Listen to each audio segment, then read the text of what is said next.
tackle opponents, they Selmonized them. That monster shark in Jaws was nothing compared to having the Selmons after you. There's no other story like it in college football. Three brothers play side by side. All of them were All-American, all graduate with honors, all three drafted, all three go pro football.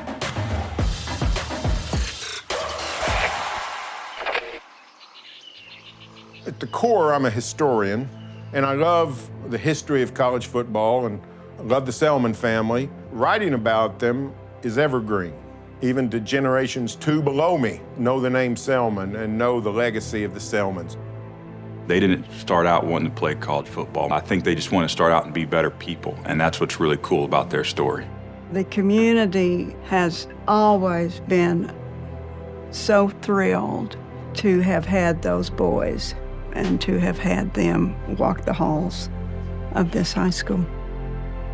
If you look back at our story, I would like to say that, well, Dewey Selmon, Lucious Selmon, Leroy Selmon were the ones who developed this story, but that's not true. The story is bigger than that. Well, the Selmons were raised right. They got what a friend of mine calls good home training. Think of a family that was rooted in their faith. Think of a family from humble beginnings, no running water, no electricity. We didn't have bicycles, we had a horse. Big horses. We had mules, and if we wasn't riding them for recreation, we was walking behind them working. Teacher had us to write down what we wanted for Christmas. I wrote down I wanted a tractor. They thought I was talking about a toy tractor. Heck no, I want a real one. Get me out from behind these mules.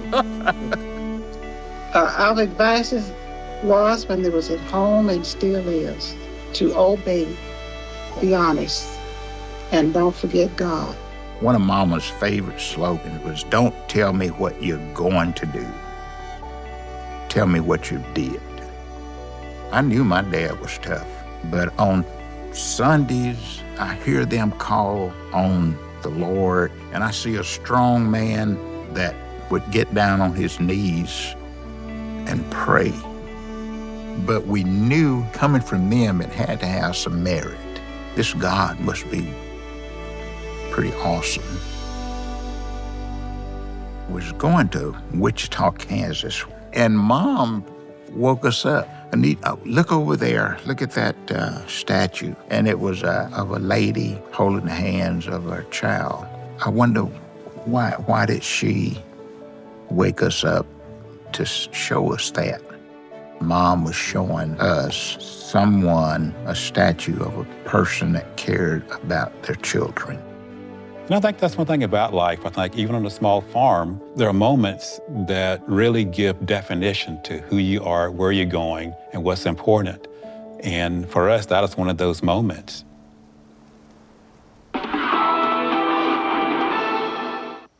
We have some breaking news on the condition of Leroy Selmon. We have just learned that the Football Hall of Famer and former Buccaneer has passed away.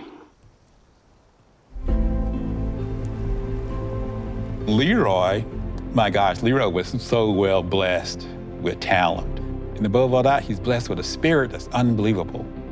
I have kept football in the right perspective, and it's in second place. Being able to know people is a lot more important to me because they'll be around a whole lot longer and do a whole lot more for you. He was such a nice guy. When he went on to be with the Lord and everything, it had to be one of the saddest days of my life. If he was here today, it wouldn't be about Leroy. He'd be smiling because he got to meet you, and he got to meet everybody in this room. That's one of the greatest traits that Leroy had. As big as he was, as strong as he was, he would hug you so tight that you would almost go, "Ooh, gosh, Leroy, loosen."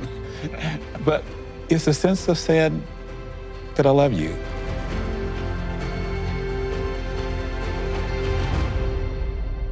Three brothers play side by side. All three make All-American. All three play pro football. All graduate with honors. What do you do with an ancient philosophy degree? A doctorate in ancient philosophy. You become a contractor. I build homes, huh? We were warming up right over there as a defensive unit. And Colorado came down top of the ramp, and they started taunting us. I looked at Leroy, somebody's gonna get hurt here today. Man. When the Selmon brothers played at Oklahoma, we were 54-3-1. Think about that. 3 undefeated seasons, we won 2 national championships back-to-back. They were a dominating force. It's remarkable that these guys were such great football players in such an emotional and physical and violent sport, and then you get to know them off the field, and we're not just saying that they're teddy bears. We're not just saying they're sweethearts. They really are. It's who they were as individuals. They were just class students, honor students, recognized for their academics. OU does not retire jersey numbers. So somebody said, let's do statues of like our Heisman winners. Had a pretty hard line. Only Heisman Trophy winners are going to get their statue. I made this point in private, just talking to people. I said, if you're going to put up a statue of somebody with Oklahoma football, the Selmon brothers trump a Heisman Trophy. There's not any question about that. So I've always wanted that story told, and I wanted it always to live. And that's the key thing, is that story lives. I tell you what, the electricity about 5 miles away, I could feel it already. My father, of course, would never take any credit for himself. He always would give credit to his Lord and Savior, Jesus Christ. Growing up in the family, they never talked about football. It was always about how are you doing in school? How's your faith? Like, what are you doing for other people?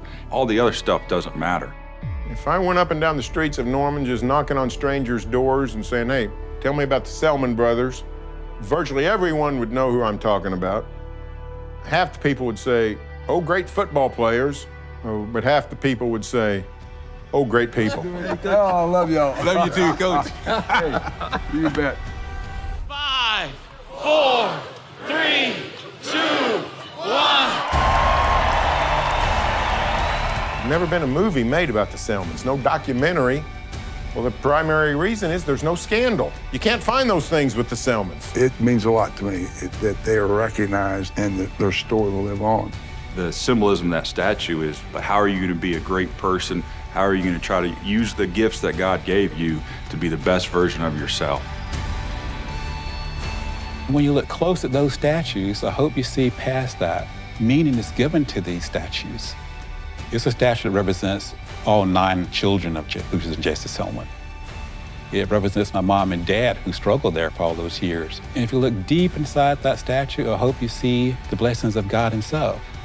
That if we all would look at ourselves and look past ourselves, we see the greatest blessing, and that is Jesus Christ himself.